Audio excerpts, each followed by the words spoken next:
Auzubillahi minash-shaytanir rajim, bismillahir rahmanir rahim, wassalatu wassalamu ala rasulillah, amis téléspectateurs. Bienvenue à Point Hebdo, votre magazine d'information sur télévision Al-Bayan. Au sommet, 3 sujets, Égir, sens autour d'un acte sacrificiel de foi. Comment la Oumma vit-elle ce changement de l'année? Nous en parlons en début d'émission. Côte d'Ivoire, carrefour mondial du cacao, mutualiser les efforts pour peser fort en international. Les 2 plus grands producteurs au monde du cacao veulent parler d'une même voix. Fidèle filière du cacao, la Côte d'Ivoire et le Ghana abordent-ils un tournant décisif? C'est la problématique de cette émission. En deuxième sujet, bien évidemment. Le Moyen-Orient, en troisième, la zone chaude du monde. Peut-on espérer une paix durable en donnant la chance à la diplomatie? Moyen-Orient, accord USA-Iran, peut-il stabiliser durablement la région? Pour en parler, 3 éditorialistes. Dr Aliou Touré, imam au lycée classique d'Abidjan et enseignant-chercheur, et par ailleurs écrivain. Aliou, assalamu alaikum. Wa alaikum salam wa rahmatullahi wa barakatuh. Merci encore d'être là.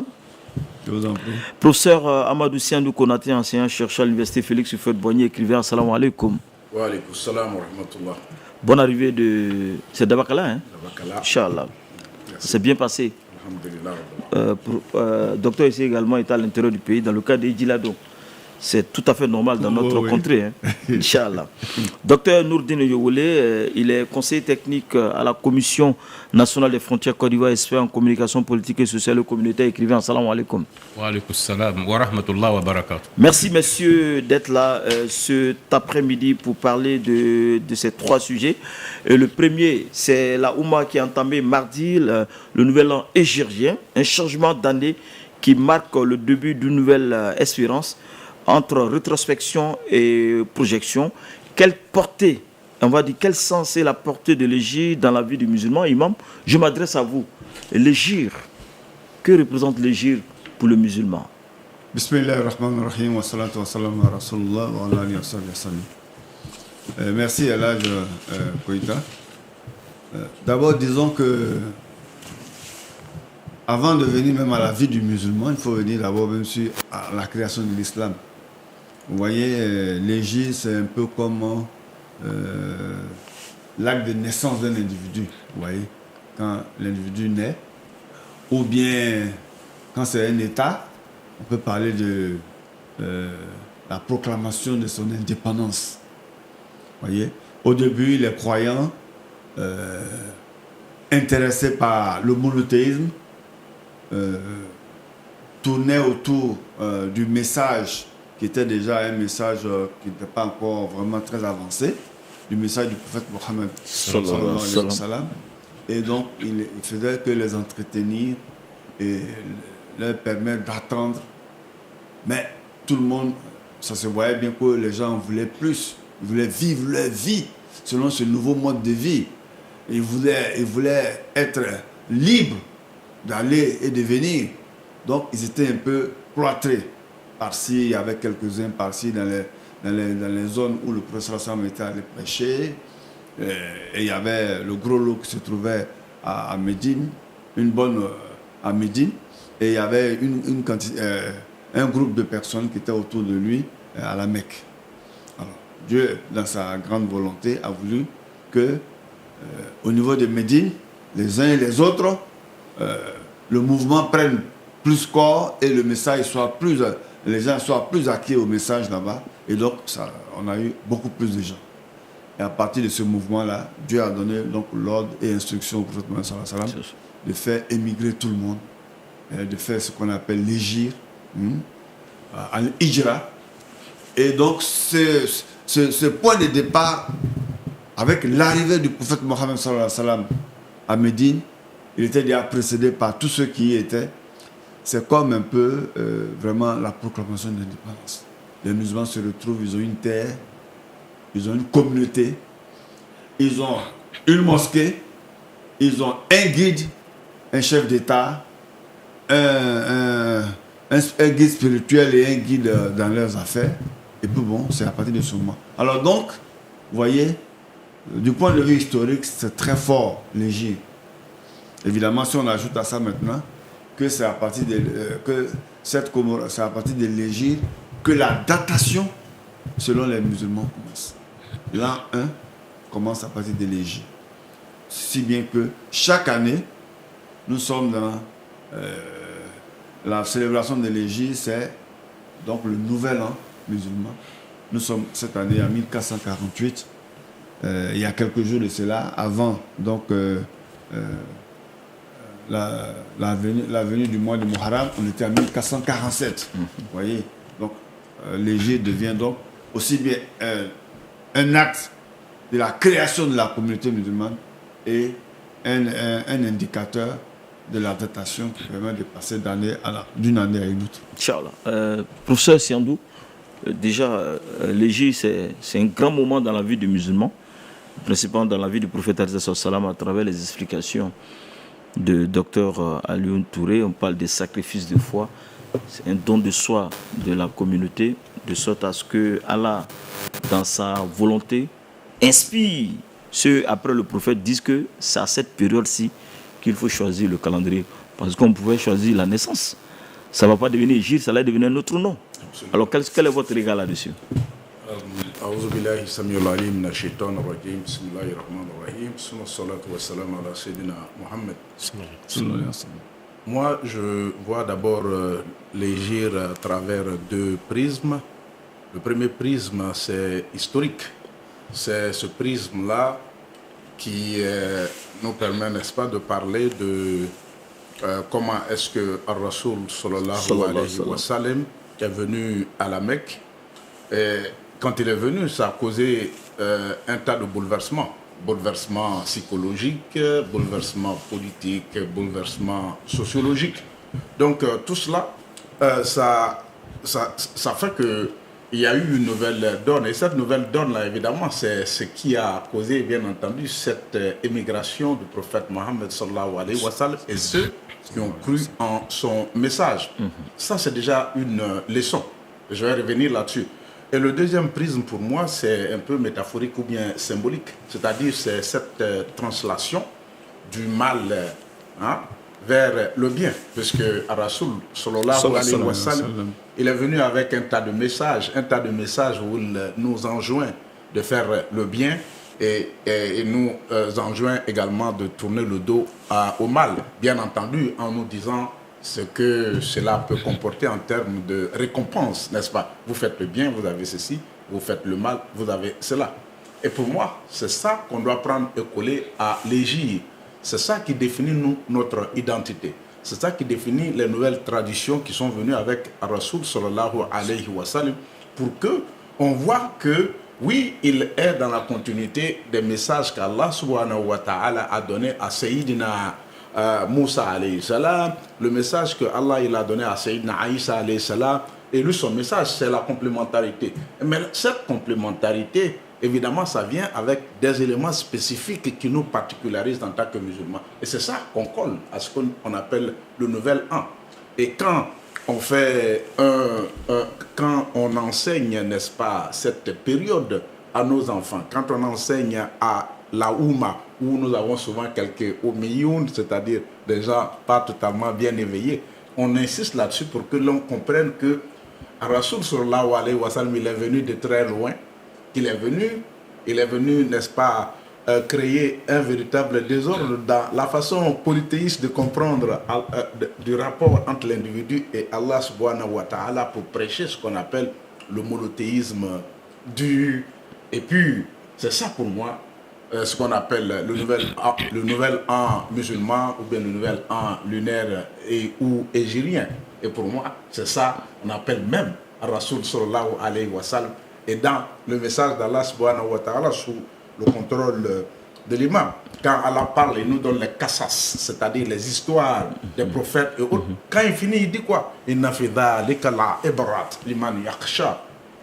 Dans ce que je viens de vous dire là, il faut voir là-dedans une leçon de vie, une leçon de moralité. Et ça, c'est pour les personnes qui croient en Allah subhanahu wa ta'ala. Et je crois que c'est ce que Ar-Rasoul sallallahu alayhi wa sallam est venu faire. Docteur, sur l'acte sacrificiel de foi du nouvel an égyptien. Effectivement, vous allez voir que dans l'histoire des prophètes, et autres là-bas, la question de l'immigration. C'est-à-dire que pour qu'il y ait une sorte de prospérité spirituelle, il y a toujours une nécessité d'immigration. Quand vous voyez par exemple notre père Ibrahim alayhi salam, il a dû lui aussi confronter à ses parents polythéistes face à la dangerosité à laquelle il faisait face. Il a été obligé d'immigrer et d'aller installer sa famille dans le Nedjaz, c'est-à-dire là où aujourd'hui il y a la Kaaba, et que avec toutes les difficultés, mais c'était un lieu de sécurité où il fallait mettre sa femme pour que effectivement le message que ses parents n'entendaient pas puisse émerger ailleurs. Et c'est ça aujourd'hui que nous commémorons tous à travers le Hajj auquel nous participons. Ça c'est déjà. Quand vous regardez le prophète Moussa alayhi salam, pour que son peuple puisse vraiment vivre sa foi, il a dû immigrer, aller ce qu'on appelle la terre promise et autres là-bas, devant Pharaon, traverser, la difficulté à traverser la mer, mais l'appui de Dieu. Et le prophète Sam, c'est l'exemple, le dernier exemple, a dû quitter ses parents. Ça, c'est un acte de sacrifice. On quitte ses parents. Et moi, je me mets toujours à la place des premiers et des compagnons du prophète Sam. Ils ont tout laissé pour Dieu. Leur famille, tout ce qu'ils avaient, tout ce qu'ils possédaient pour aller dans une terre. Parce que chez les Arabes, ils étaient tribaux. Non, aller à Yatrib en ce moment, c'est aller sur une terre inconnue. Mais ceux-là étaient prêts à les accueillir. Et donc, c'est pour dire que pour aller vers Dieu, il faut émigrer, il y a un acte à faire. Et il y a toujours une difficulté. On ne va pas vers Dieu de façon comme si on était en dilettante. L'effort d'aller vers Allah demande des sacrifices. Et ça, c'est nécessaire. On peut même dire, nous aussi, aujourd'hui, il faut faire une sorte d'immigration intérieure. Être attaché aujourd'hui, on voit, encore dans certaines contrées, les gens sont attachés encore à des pratiques polythéistes. Aujourd'hui, on est attaché à la vie, au matériel, à tout. Mais il faut pouvoir immigrer soi-même aussi pour aller vers Dieu.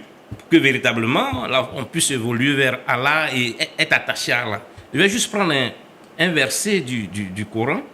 C'est la sourate 2, sourate Baqara, verset 218, où Allah dit « Ceux qui ont cru, qui ont immigré, et luttent dans le sentier d'Allah, cela espère la miséricorde d'Allah. » Et même il y a un autre verset dans la sourate Tawbah où Allah fait référence à la présence du prophète sallam avec son compagnon Abu Bakr dans la grotte, où Allah dit « Si vous ne le soutenez pas, Allah l'a soutenu. Lorsque ceux qui avaient mécru l'ont banni. » Deuxième de deux, quand ils étaient dans la grotte et qu'il disait à son compagnon « Ne t'afflige pas, car Allah est avec nous. » C'est pour dire que lorsqu'on fait un effort et on immigre vraiment vers Allah, on est soutenu par Allah. Et la miséricorde d'Allah forcément nous habite. En tout cas, nous sommes contemporains, on a vu ces grands leaders qui ont immigré et ça a marché, ça a revitalisé certaines communautés. Alors la question contemporaine, chers frères, vous savez, ça c'est l'histoire. Et puis ça c'est ce qui est écrit au niveau de ce qu'on doit faire en tant que musulman. C'est une bataille culturelle. Voilà. Sur d'autres cieux, les gens commémorent ça autrement. Au Sénégal, je pense que c'est le Tamkhari, etc. En Côte d'Ivoire, je pense qu'on est entre plusieurs cultures, mais qui s'entremêlent. Mais on a la recherche. Bon, comment uniformiser tout cela pour que le jour du changement de l'an, c'est vrai que sur les réseaux sociaux, ça se partage, mais c'est quand même timide. On n'a pas dit d'aller danser aussi et de lancer les feux d'artifice. Comment entrevoyez-vous pour que cette chaîne-là puisse continuer, et puis la nouvelle génération puisse encore innover certaines choses sans y ajouter certaines pratiques religieuses? En tout cas, c'est un débat contemporain, chaque année on le fait, mais il faut que les choses évoluent au fur et à mesure. Imam. Merci bien, Elhadj. Effectivement, après donc, ces dimensions historiques que nous avons tous relevées, il est important quand même de faire vivre la chose. Effectivement, nous constatons, nous sommes d'accord pour dire que dans notre pays, nous n'avons pas encore eu vraiment la possibilité de faire du nouvel an, de faire de l'hégire, quelque chose qui sera marquant aussi bien pour les musulmans que pour toute la communauté ivoirienne, à l'instar par exemple du Maoulid ou bien même du Ramadan, où les gens sentent que oui, les musulmans ont quelque chose. On n'a véritablement pas réussi encore. Mais les efforts, d'abord il faut dire que pour faire un peu d'historique aussi, nos parents, dans le passé, avait identifié cela avec un acte de sacrifice d'un animal particulier qu'on appelle la pintade. En malinké, on dit Kami, non? Oui, Kamido. Voilà. Donc, ça fait que il y avait l'idée que, comme c'est le nouvel an, il faut bien nourrir sa famille, il faut bien engraisser sa famille pour que Allah soit satisfait de nous et qu'il nous donne en abondance pendant l'année. Voilà, c'était l'idée. Et on attendait effectivement que les 10 jours du nouvel an passent, parce que ces 10 jours sont identifiés comme les jours où on doit faire le maximum d'actes d'adoration, parce que c'est, voilà, Yal H, hein, ce sont les jours les meilleurs du monde, de l'année. Vous voyez? Okay. Donc, on attendait ça, et puis on faisait donc Brabor Lafa, comme on disait. Il faut bien nourrir, il faut bien engraisser les siens. Et donc, il y avait des grands repas et on se partageait. Mais là, on a l'impression que cette chaîne est un peu coupée. Oui, cette chaîne est coupée. Ouais. Mais dans d'autres pays, ça continue. Parce que c'est un ensemble. Oui, en Côte d'Ivoire, cette chaîne est coupée. Ouais. Parce Sénégal, que nous avons dû faire une rupture. Tout à l'heure, docteur Nourdine parlait de la rupture. Ça m'a beaucoup plu. C'est-à-dire que l'acte légis, c'est une rupture avec quelque chose pour aller plus loin et pour sortir, pour être plus en phase avec son créateur. Donc, je crois qu'il y a une rupture. On a dû un moment rentrer dans la modernité avec les associations islamiques, le CNI, le COSIM, ainsi de suite. Et nous sommes partis donc.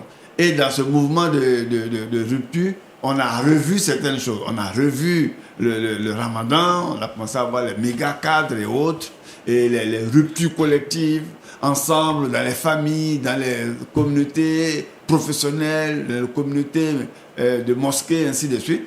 On a vu également le changement au niveau en créant le Maulid, où on vient se retrouver pour se commémorer la naissance du prophète Mohammed sallallahu alayhi wa sallam. Donc c'est possible. Donc, c'est possible. Mais on n'est pas arrivé à l'égir. Est-ce que c'est le fait qu'il y a eu une tentative avec l'association des anciens de l'AMC, les 3A. Ils ont commencé avec les enfants. Donc, la journée de l'enfant musulman. Voilà, la journée de l'enfant musulman, qui était très intéressante. Et moi, je voyais mes enfants qui, à l'époque, me disaient chaque fois, la journée de l'enfant musulman, c'est quand? Et ils identifiaient automatiquement cette activité au nouvel an islamique. Inch'Allah. Donc, il faut continuer sur la réflexion. Voilà, c'est ça, il faut continuer. Mais bon, il y a beaucoup de choses. Bon, comme je peux laisser la parole aux autres, sinon il y a des idées qu'on pourrait remettre. Mais allez-y pour 30 secondes, parce qu'il nous reste 4 minutes. Allez-y. Ah, d'accord. Donc, ces idées-là, il faudrait d'abord qu'on institue d'abord une cérémonie officielle de toute la communauté, comme on a fait pour le Ramadan, et comme on fait pour le Maulid, comme on fait pour le Laylatul Qadr. Voilà, ça c'est le premier élément. Ensuite, les communautés doivent prendre les relais dans les mosquées pour organiser des choses. Et ces choses-là doivent aller en direction des 3 catégories que sont les hommes, les femmes et les enfants. Donc voilà un peu les idées que je voulais. Inch'Allah, merci pour la contribution. Professeur, avant d'atteindre Nourdine, 2 minutes, parce qu'on va aller au deuxième sujet. Moi, je vais dire que peut-être que oui, il y a eu une rupture, mais si c'est une rupture par rapport à la célébration dont vous parlez, peut-être que c'est une rupture qui a porté un coup dur sur quelque chose qui allait plus ou moins faire connaître ce nouvel an musulman. Je parle de la modernité à laquelle vous avez fait référence. Donc il est important de regarder un peu dans le rétroviseur, et pour qu'on puisse, n'est-ce pas, impulser une nouvelle donne au niveau même de l'État de Côte d'Ivoire. Parce que le nouvel an grégorien, ça se fête ici en Côte d'Ivoire, nonobstant le fait que nous soyons dans une république laïque. C'est ça. Donc il faut songer à cela. Un férié, quoi. Un férié. Oui. Voilà, je sais que ça va entraîner quelques bouleversements dans certains calendriers, mais c'est nécessaire parce que ça va dans le sens de rendre de l'équité, si vous voulez, multiconfessionnelle ici en Côte d'Ivoire. On en a 4 seulement. Voilà. Alors que, ouais. Et il y a également, il faut dire, la présidence de la OUMA doit travailler à cela particulièrement. Je parle du Cheikh Oula Aïma. Je sais qu'il fait plein voilà, il a plein d'actions dans ce sens-là. Mais je crois qu'on l'a dit dès l'entame de cette portion-là que c'est ça qui fixe, n'est-ce pas, le départ de notre civilisation. Ce que Rassoul sallallahu alayhi wa sallam a donné au monde. Donc, il faut que ça se voit dans le début du temps que nous vivons quand nous sommes dans notre pays. Je voulais insister sur ces 2 points-là. On termine avec vous, Nourdine. Je pense que quand on regarde la modernité, le véritable problème, c'est... Je pense qu'il y a un investissement dans le domaine événementiel. Pour moi, c'est ça. Parce qu'aujourd'hui, ce que nos parents faisaient, c'était par rapport... Ils marquaient le coup, comme l'a expliqué tout à l'heure l'imam, ils marquaient le coup par un geste symbolique qui, au fil des ans, s'est enraciné dans la culture locale. Donc je pense qu'aujourd'hui, dans la modernité, ce qui manque, même dans la célébration de toutes nos fêtes, il n'y a pas d'investissement dans l'événementiel. Aujourd'hui, vous allez... Avant, quand il y avait les fêtes, vous allez voir que les danses traditionnelles vont se réunir le soir, ou bien peut-être le lendemain, des gens sont dans la réjouissance, et ainsi de suite. Aujourd'hui, tout ça, ça a tendance à disparaître. Mais c'est d'encadrer. Je pense que aujourd'hui, il faut Est-ce que aussi le fait de chaque fois attaquer, que non, c'est haram, ça rentre pas dans... Non, mais est-ce que ça embrouille un peu les gens? C'est toute la réflexion, qu'il faut faire. C'est ça. Tout à l'heure, il y a l'événementiel, par exemple, c'était la journée des enfants musulmans. Ça a marqué le coup. Mais là, c'est un problème de financement. Ça veut dire que ça va demander d'avoir le financement nécessaire pour que ces activités-là perdurent. Donc, il faut vraiment, c'est une réflexion globale à faire, voir pendant nos fêtes, comment on célèbre nos fêtes. Quel événement aujourd'hui, face à la modernité à laquelle nous assistons, comment on peut marquer le coup pour que quand même on puisse se réjouir, que les parents puissent sortir avec les enfants. Vous savez, dans d'autres pays, vous voyez, ce moment-là, tout le monde sort avec son enfant, il y a une sorte de festivité, il y a des festivités. Qu'est-ce qu'on peut faire aujourd'hui pour notre communauté pour que véritablement ces moments-là soient marqués? Et moi, pour moi, la meilleure façon de le faire, c'est vraiment d'investir dans l'événementiel. Ça va demander que la communauté dégage des moyens dans ce sens. Par exemple, la journée de l'enfant musulman, pourquoi pas que le COSIM puisse supporter cela à un certain niveau, ou bien que je pense que les cadres de financement que nous avons aujourd'hui puissent financer. Parce que qu'est-ce qui a fait que les 3 ont arrêté? Pas parce qu'il n'y a pas de volonté, mais parce que c'était lourd à organiser. Trouver un parrain était compliqué. Donc je pense que c'est un investissement à faire, parce qu'aujourd'hui, nous sommes dans un monde où si vous n'avez pas des actes événementiels, vous n'existez plus. Vous ne serez pas visible, on ne vous verra plus. Et c'est sûrement les autres qui vont s'investir, qui vont impacter. Parce qu'on parle d'influenceurs aujourd'hui. Les gens qui influencent, ce n'est pas des érudits, c'est des gens qui sont dans l'événementiel, qui sont, j'allais dire, voilà. Donc c'est à ça si on veut influencer notre communauté aujourd'hui, il faut qu'on investisse là-bas. Et ça y va pour le rayonnement de l'identité musulmane. Inch'Allah. En tout cas, merci beaucoup. Le COSIM, autant que faire se peut, organise depuis l'avènement du Cheikh Oulaye Ousmane Diakité, la présentation de vœux. Événement à suivre le samedi prochain, en direct sur la radio et la télévision. Je pense que c'est le samedi prochain. Et nous aurons à débattre ici de tout ce qui sera dit au cours de la présentation de vœux du Nouvel An islamique. Et puis, il y a eu la proposition d'un jour férié. Il faut créer un événement, un truc, un événement autour. Et puis, Imam parle il faut maintenant sectoriser pour les hommes, pour les femmes et puis pour les enfants. En tout cas, tout le monde nous a compris. Les décideurs et puis les acteurs vont se mettre au travail. Deuxième sujet, filière cacao, la Côte d'Ivoire et le Ghana franchissent un nouveau pas pour poser fort dans cette filière, pilier important de leur économie. Ces 2 pays annoncent des mesures communes pour faire face à la crise. Le président John Dramani était à Abidjan cette semaine où il a rencontré son homologue ivoirien Alassane Ouattara. On suit ce reportage de APA News. La Côte d'Ivoire et le Ghana ont affiché récemment à Abidjan une même volonté, reprendre la main sur l'avenir du cacao africain en transformant une relation concurrentielle en un partenariat stratégique. Réunis autour de l'initiative Cacao, les présidents Alassane Ouattara et John Dramani Mahama ont appelé à une coopération plus forte pour mieux défendre les intérêts des planteurs et peser davantage sur le marché mondial. Le président ghanéen a rappelé que si le Ghana prospère, la Côte d'Ivoire prospère et a insisté sur la nécessité d'un front uni à la volatilité des marchés et au pouvoir des acheteurs internationaux. Il a détaillé 5 axes prioritaires: harmonisation des prix au niveau du producteur, renforcement de la coopération scientifique, mise en œuvre de la norme régionale ARS 1000 pour un cacao durable, investissement massif dans la transformation locale et promotion de la consommation africaine du cacao. Le Ghana et la Côte d'Ivoire ensemble, comme je l'ai dit, représentent environ 60% de la production mondiale de cacao.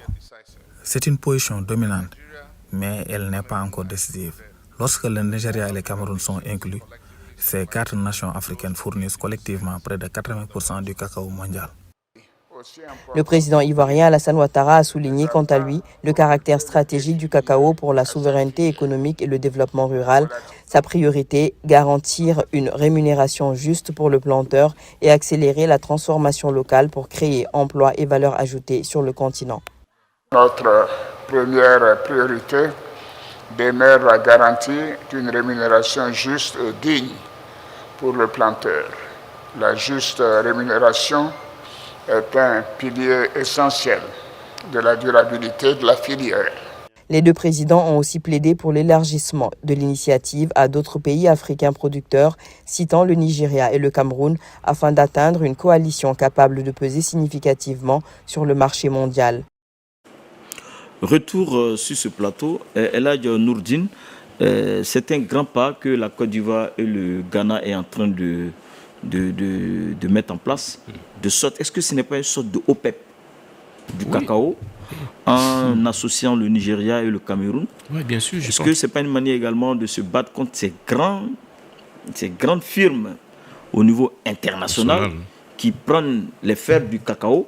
De l'autre côté, nous, on devient le consommateur. Est-ce qu'on ne veut pas renverser la coupe de sorte à ce que nous-mêmes, producteurs, et puis on maîtrise toute la chaîne de production? Vos analyses? Oui, je pense qu'il faut saluer déjà ce partenariat qui a commencé, ce qu'on appelle l'initiative Coco, qui a commencé depuis un certain nombre d'années. Vous savez, quand je vois seulement nous qui sommes un peu d'un autre âge, j'ai, excusez-moi, en mémoire, la souffrance qu'a eu le président Houphouët-Boigny dans les années, à la fin des années 80, où, j'allais dire, la spéculation a fait baisser de façon drastique les prix du cacao.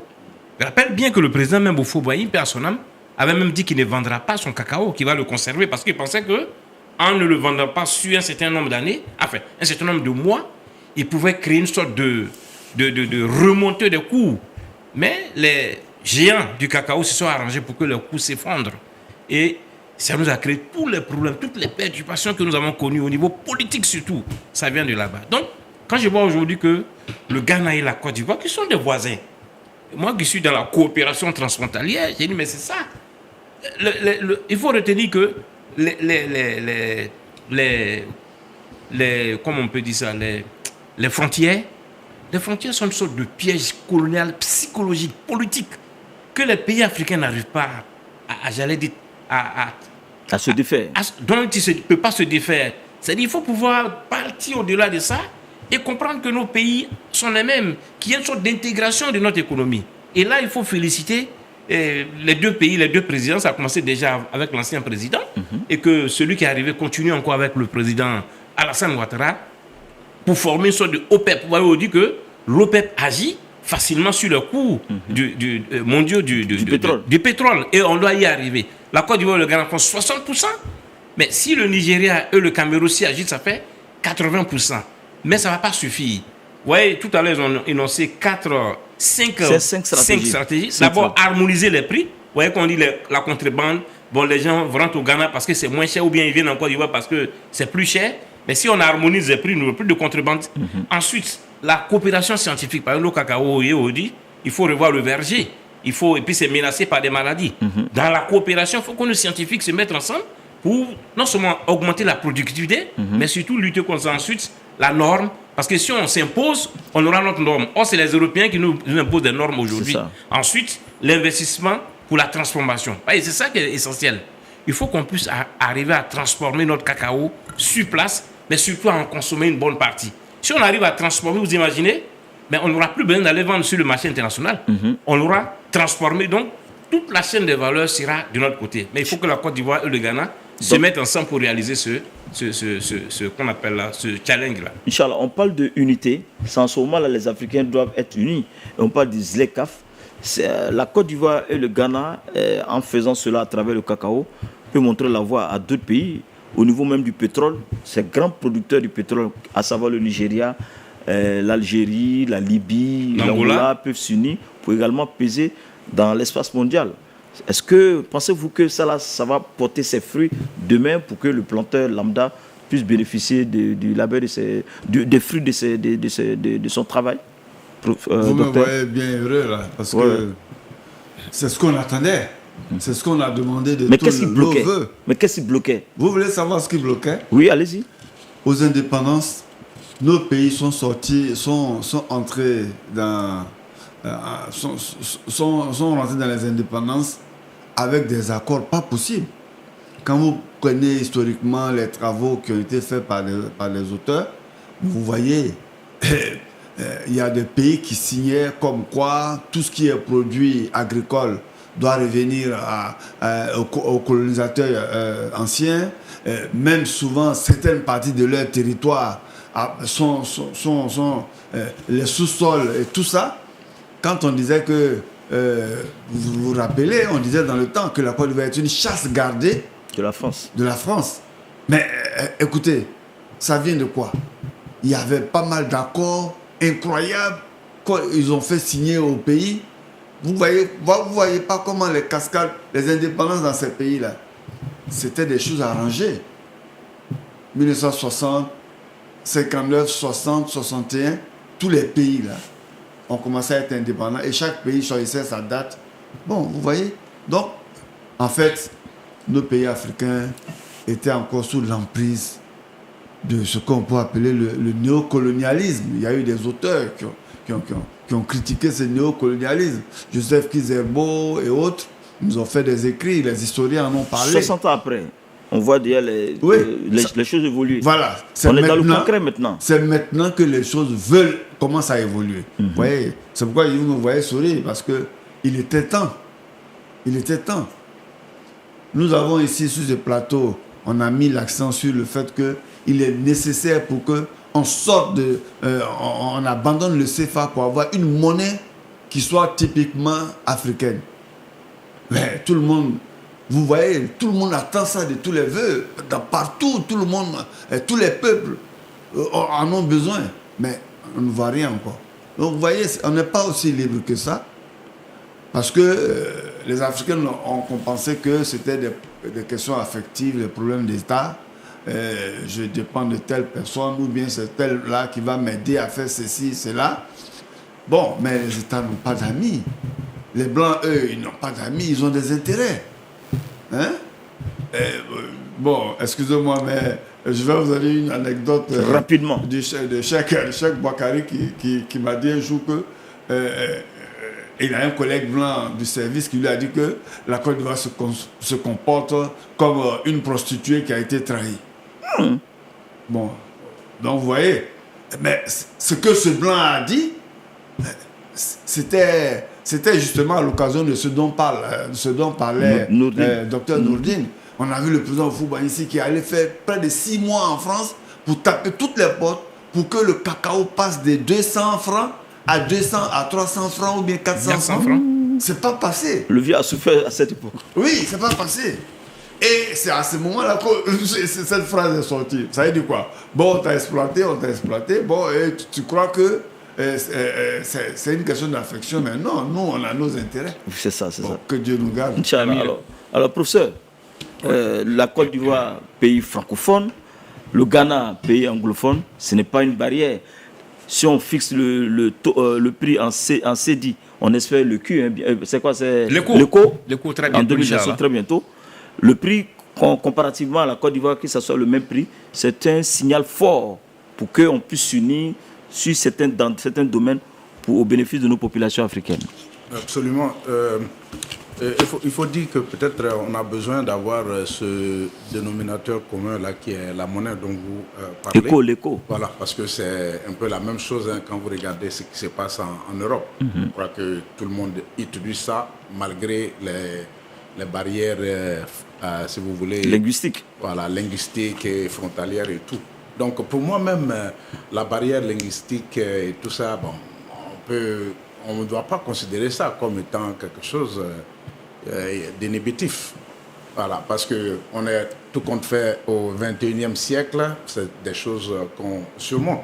Il faut qu'il y ait plutôt une volonté politique, comme ça a été le cas avec le président Ouattara et puis...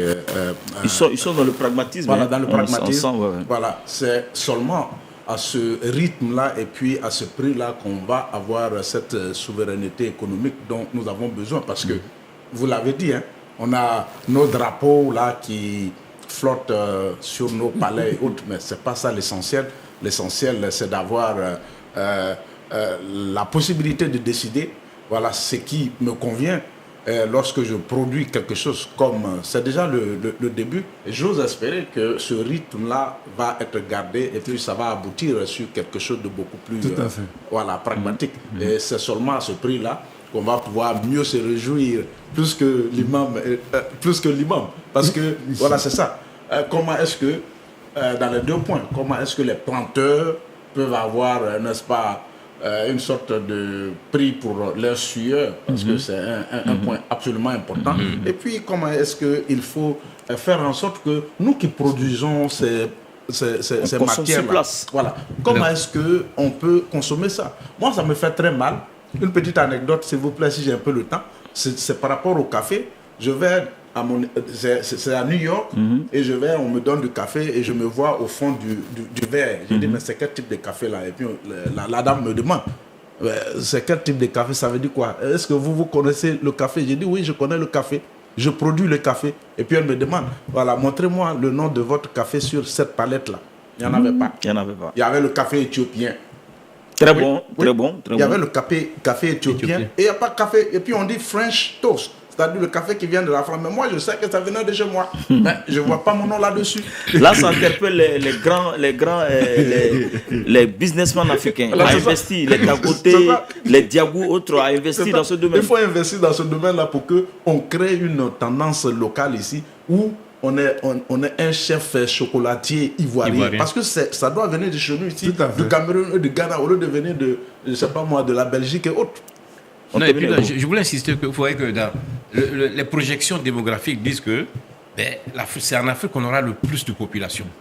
Et donc aujourd'hui, il faut investir dans ce sens-là pour que la consommation soit réellement locale. C'est ça. Parce que si on arrive à changer nos habitudes pour qu'on puisse consommer le chocolat, fait comme on le souhaite ici en Afrique, avec peut-être des goûts, un palais africain, parce que souvent, quand on goûte le chocolat, on a l'impression que c'est quelque chose qui vient de loin.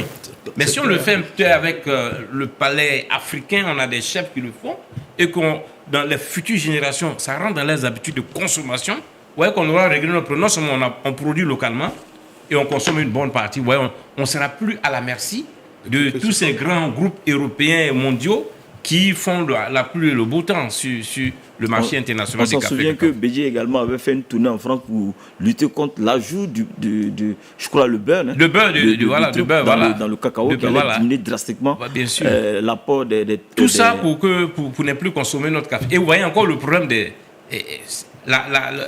l'épouvantail qu'on a agité, la question des enfants qui travaillent dans les plantations. C'est une grosse problématique. Un planteur dont le seul héritage qu'il peut léguer à son fils, c'est sa plantation de café et cacao.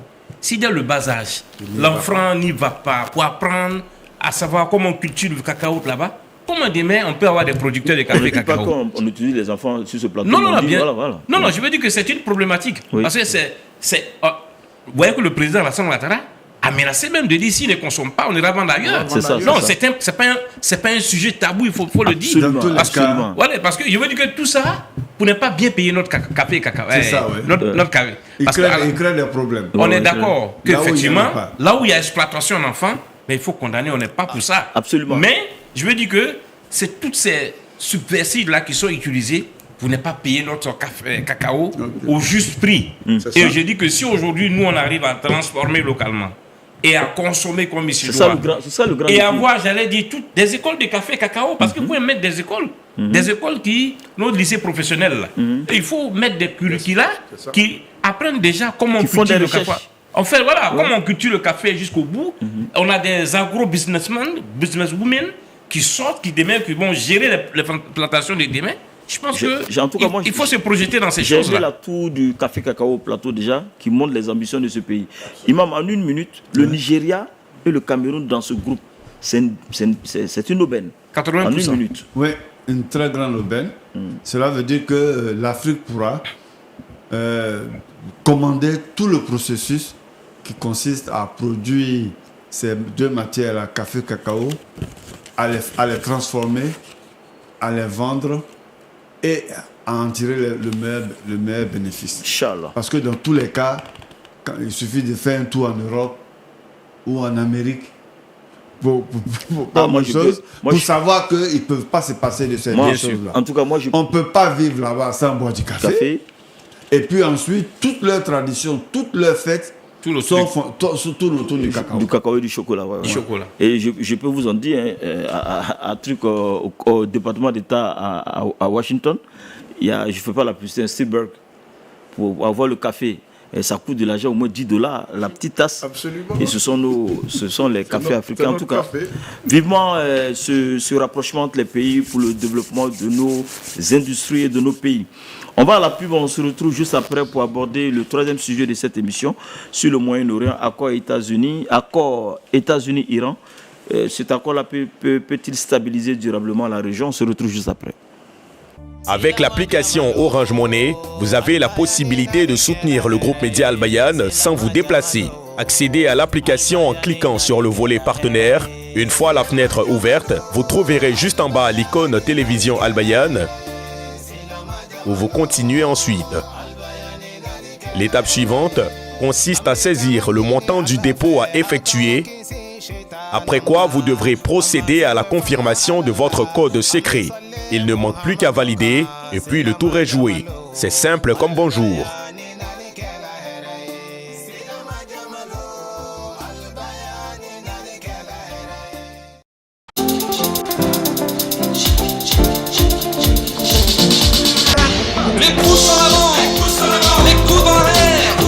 Jardin Vacances 2026. Venez découvrir le talent et la créativité des enfants lors des manches éliminatoires.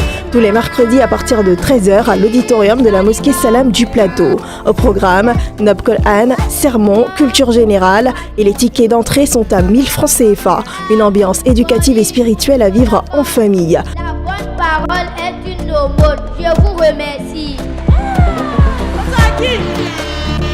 Venez donc nombreux soutenir les équipes participantes. Infoline 01 72 0027 78. On s'applaudit très très fort.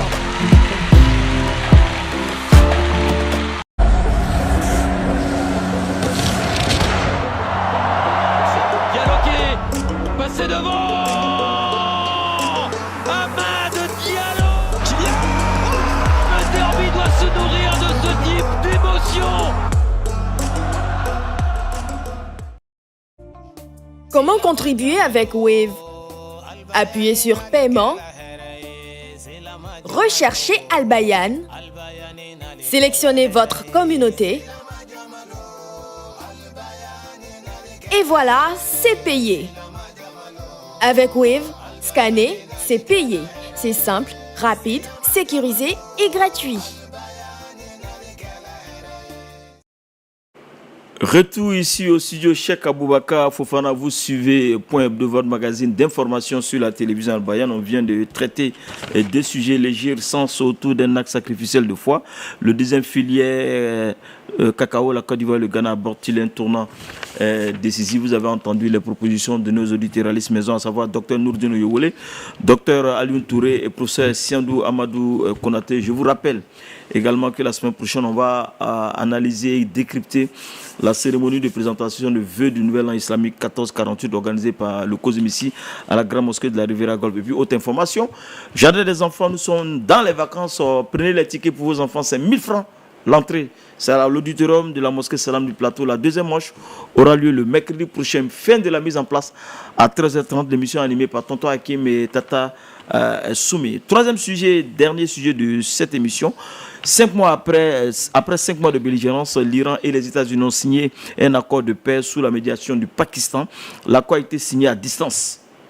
Trump à Versailles, Massoud à Téhéran. Le moins qu'on puisse le dire, le rendez-vous de Suisse a été avorté à la dernière minute. On va suivre cet élément de nos... Professeur, est-ce que l'accord est tenable?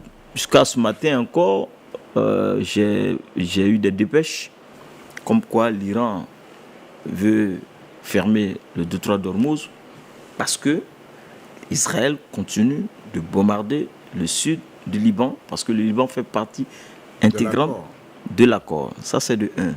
2, est-ce que ça sera respecté? Quand on voit les agissements, ça et là, de M. Benjamin Netanyahou, que tu t'appelles Benjamin Chetanaou, c'est pas pourquoi Chetanaou, c'est Chétan, non? Oui. Hassan Griffin, le Premier ministre Benjamin Netanyahou, est-ce que c'est tenable? Est-ce que cette zone-là aura la paix? Parce qu'on voit que les Émirats arabes unis, le Qatar ont travaillé dur pour que Trump signe, parce que l'émir même du Qatar était à Evian en France. Absolument. Vos analyses et vos éclairages.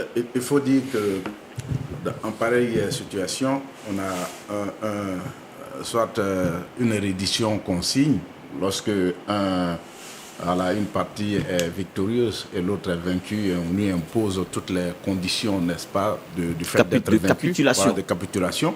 Et l'autre, c'est là où il n'y a pas de vainqueur clairement déclaré. C'est là où on parle d'accord, et c'est ce qu'on a eu ici.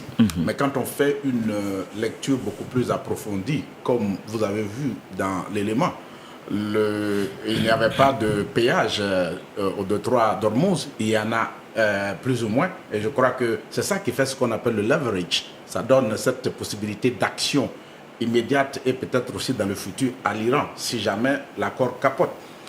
Pour ce qui est de la viabilité de cet accord, évidemment, tout dépend de l'agissement d'Israël.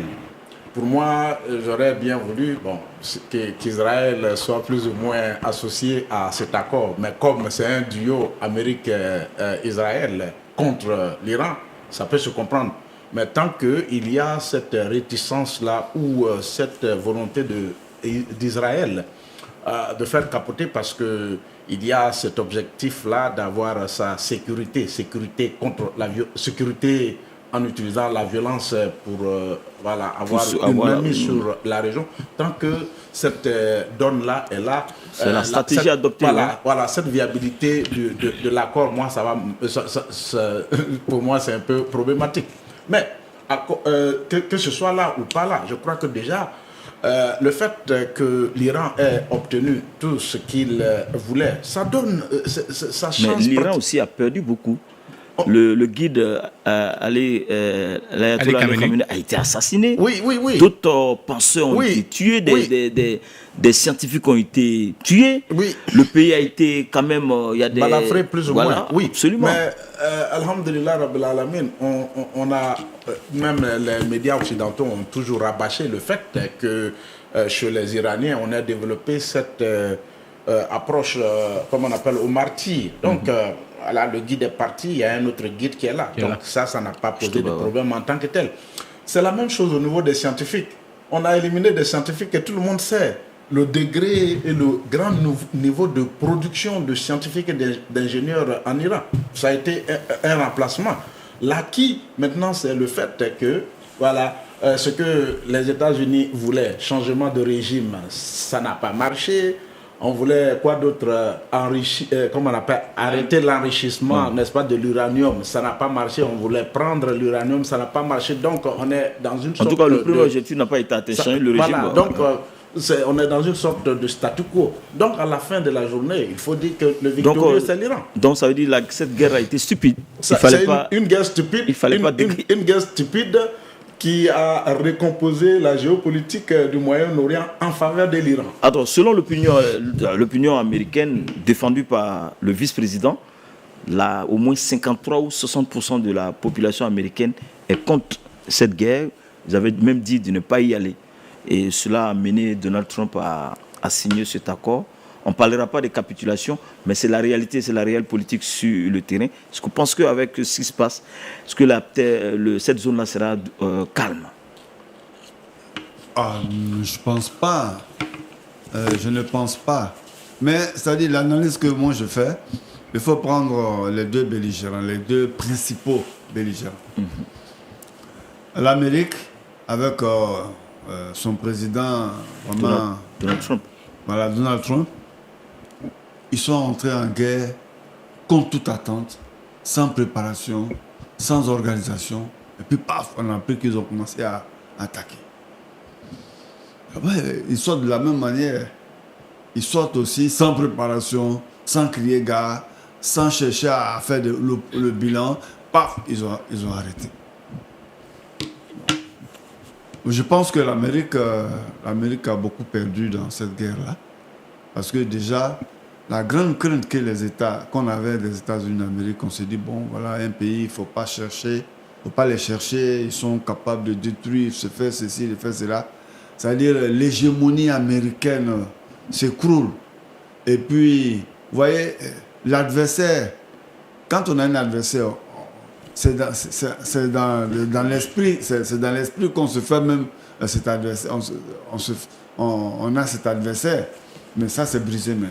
Le mythe de l'Amérique superpuissance avec des capacités à mettre. Mais l'Amérique est puissante. Hein. Ce mythe-là est pas. Non, l'Amérique est puissante. Hein. Ce mythe est tombé. Ok, allez-y. Le mythe. Le mythe, ouais. Bon, la puissance, tout le monde est puissant maintenant. Bon. Et il y a aussi, du côté de l'Iran, il faut dire que l'Iran a beaucoup perdu. Voilà. Téhéran est quasiment dévasté. Beaucoup d'infrastructures à reprendre.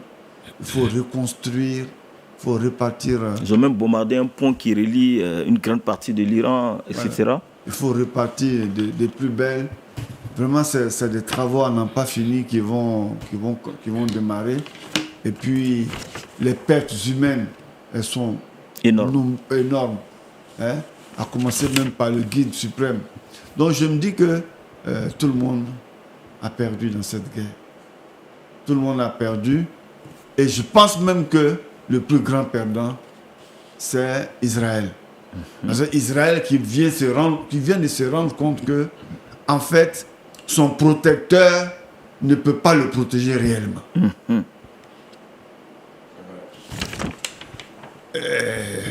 Ils ont failli assassiner Netanyahou. Et donc, je pense que ça aussi, c'est la preuve qu'ils ont perdu. Alors, finalement, comme vous avez dit, je vous rejoins, une guerre inutile. Inch'Allah. L'autre également pan de cette guerre, c'est la région où le fait que les États-Unis, avec ses proxys, ses bases, sa faiblesse. Oui. Parce que tous ces pays-là ont été attaqués au même moment, que ce soit les Émirats arabes unis, c'est un des maillons faibles. Avec l'opinion américaine, je reviens encore là-dessus, est-ce que l'opinion américaine a fait reculer Donald Trump? Je pense que véritablement, tout à l'heure, le docteur disait que l'Amérique est sortie sans crier gare. Je pense que c'est des calculs de politique interne qui obligent Donald Trump à faire vote face. Parce qu'ils ont des élections à mi-mandat dans peu de temps. Donc, cette guerre, elle est impopulaire auprès des Américains. Elle a augmenté le niveau de vie avec le coût du pétrole. Donc, il fallait agir. Nous-mêmes, on sent ça ici. Hein, voilà, donc il fallait agir, sortir de cette guerre qui est impopulaire. De faire en sorte que le pétrole puisse couler à flot pour que véritablement il y ait baisse de du litre de carburant et que ça puisse se ressentir positivement sur la population. Donc il y a un calcul de politique interne qui fait reculer de sorte qu'il ne regarde pas Israël, que sont les intérêts d'Israël, mais regarde là, lui, son avenir politique. Et là, je pense que ça, c'est un élément déterminant. Mais ce qui, moi, quand j'écoute les médias occidentaux, on se rend compte que finalement, les Occidentaux étaient contents de cette guerre. Parce qu'on sort de la guerre, quand vous écoutez les médias occidentaux, c'est comme si ce n'était pas normal que l'accord soit signé. Voilà, l'Iran a eu telle chose, c'est pas normal. Vous avez tout à l'heure entendu parler de capitulation. Mais attendez, finalement, on se rend compte que, en fait, la guerre, au-delà du discours qu'on nous fait croire, mais la guerre nourrit un peu, j'allais dire, l'existence même politique des pays européens. C'est sur tous les plans. Voilà, sur tous les plans, et autres là-bas. Médiatique, voilà, etc. Ça dit que finalement, c'est une hypocrisie. Mais, vous savez, ce qui est bien, c'est que l'Iran a préparé cette guerre.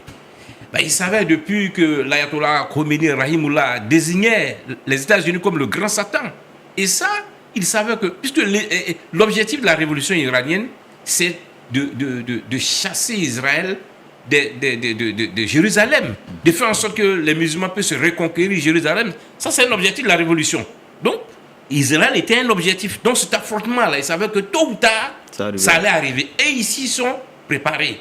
Et lorsque ça s'est déclenché, Israël s'est rendu compte que dans la région aujourd'hui, comme l'a dit, il y a un équilibre dans la région aujourd'hui. Israël ne peut plus faire comme avant, ou en pensant qu'elle est la superpuissance régionale. Et là, je vous dis, c'est là que je rebondis pour dire que, en même temps, les États-Unis aussi ont compris que, enfin, pas les États-Unis, mais les pays du Golfe ont compris que le parapluie américain avec les bases qui sont présentes dans leurs différents territoires n'est plus un parapluie. Et je pense, je souhaite que cela puisse aider la Oumma au niveau, parce que le Moyen-Orient est divisé entre chiites et sunnites, et nous-mêmes, de façon, je ne sais pas, il y a des frères ici, malgré tout ça, qui sont dans ce combat inutile, alors que les musulmans doivent s'unir. Je pense qu'aujourd'hui, véritablement, les différents pouvoirs du Golfe pourront discuter avec l'Iran pour comprendre que le plus important, c'est vraiment de s'unir pour le développement de cette région-là, pour l'équilibre géostratégique de la région, pour qu'il y ait la paix et qu'on puisse aller de l'avant et qu'ils fassent front devant Israël. Parce que l'accord d'Abraham qu'il voulait signer était une véritable perdition pour toute la région. Aujourd'hui, ça remet encore l'accord d'Abraham et ça va obliger les pays du Golfe excusez-moi, à revoir leur rapport avec l'Iran pour que ça ne soit plus un rapport conflictuel, mais un rapport de coopération. Et ça, je pense que c'est l'une des... Pour moi, on n'en parle pas, mais c'est vraiment un gain. Parce que les gens comprennent aujourd'hui que l'Iran, dans la justice de cette guerre-là, n'a jamais bombardé les peuples du Golfe. L'Iran a seulement bombardé les bases américaines. Et pour montrer aux autres que cette base-là, ce sont que des pacotpays qui sont sur les territoires et que véritablement, le plus important pour se défendre, c'est soi-même, mais surtout se mettre ensemble. Et le vrai ennemi, c'est Israël. Voilà, donc je pense que ça, c'est une grande leçon à retenir. On termine avec vous. On voit que le vice-président est pour les intérêts américains, malgré un accord avec l'Iran. C'est la réelle politique. Parce que vous savez que dans les 60 jours, les choses peuvent aller pour le mieux. Et en écoutant Dr Nourdine, amener les pays du Golfe avec l'Iran à avoir un rapport fraternel plus aisé, de sorte à ce que également, parce que c'est l'une des clés aussi de l'apaisement de la région. C'est clair. J'ai très bien aimé la déclaration d'Imam dit que maintenant ceux qui comptaient sur les États-Unis pour leur protection, ils se sont rendus compte qu'ils ne sont pas du tout protégés. Je crois que c'est ça qui est la déclaration finale ici. Et moi, je reviens toujours là-dessus et j'ai dit que le victorieux, c'est l'Iran. Le victorieux, c'est l'Iran. Et je crois que les États-Unis le savent, Israël le sait, et puis les soutiens des États-Unis au Moyen-Orient le savent. Et je crois qu'avec le temps, tout le monde comprendra qu'il y a un intérêt supérieur, et que cet intérêt supérieur, c'est l'intérêt des musulmans. Je crois que Qatar, Koweït et autres, les lignes sont en train de bouger. On ne voit pas très bien, mais diplomatiquement, les lignes sont en train de bouger. Je crois qu'il y a une nouvelle donne. Même l'Arabie Saoudite a refusé souvent le vol de son espace. Donc les lignes sont en train de bouger et je crois que ça, c'est un élément de satisfaction pour nous. Et j'ose espérer que ça va consolider l'Iran pour que ce pays-là, n'est-ce pas, sauvegarde son héritage multi-séculaire et que la Oumma aussi en sorte grandie. 30 secondes. On n'en parle pas, mais le rôle déterminant du Pakistan. Vous voyez que c'est un pays dont on ne parle pas, mais là aussi le Pakistan a joué un véritable rôle. C'est d'abord un rôle, j'allais dire stratégique, pour s'affirmer comme une puissance de la sous-région, mais surtout aussi un rôle en tant que Oumma, de fraternité. Parce que voilà, de fraternité pour aider un pays qui est dans les difficultés. Et les aider à faire en sorte qu'ils puissent dialoguer avec leur adversaire et aboutir à un accord. Et donc il faut saluer aussi vraiment le Pakistan pour ce rôle historique qui est joué. Et souvent on n'en parle pas trop, mais le Pakistan est un grand pays. Et je pense qu'ils ont joué ce rôle-là. 25 secondes. Ouais, je voulais simplement dire qu'il ne faut pas que l'Iran dorme sur ses lauriers. Parce que connaissant les Européens, ils vont remettre ça. Inch'Allah. Merci beaucoup, docteur Aliou Touré. Merci, docteur Nourdine. Merci, professeur. J'espère que vos analyses ont touché le cœur de nos téléspectateurs qui sont d'ailleurs très nombreux à nous suivre. Merci pour ce que vous avez fait la semaine dernière. Par Saïd, des échos favorables. Vous avez pris position concernant ce qui s'est passé au grand campement de Koumassi. On voit que l'État de Côte d'Ivoire commence à bouger. Et toutes les institutions ont pris cette affaire à bras le corps de sorte à aider cette population meurtrie par ce déguerpissement inhumain. Qu'Allah nous aide et qu'Allah les sauve. Amin, merci à toute l'équipe qui a travaillé sur ce projet, principalement Eladjo Soumaoro Daouda Kanate. Cette émission a été réalisée par Ouattara Hassan Metogra. Excellent sur le programme. Wassalamu alaikum wa rahmatullahi wa barakatuh. Wa alaikum salam wa rahmatullahi wa barakatuh.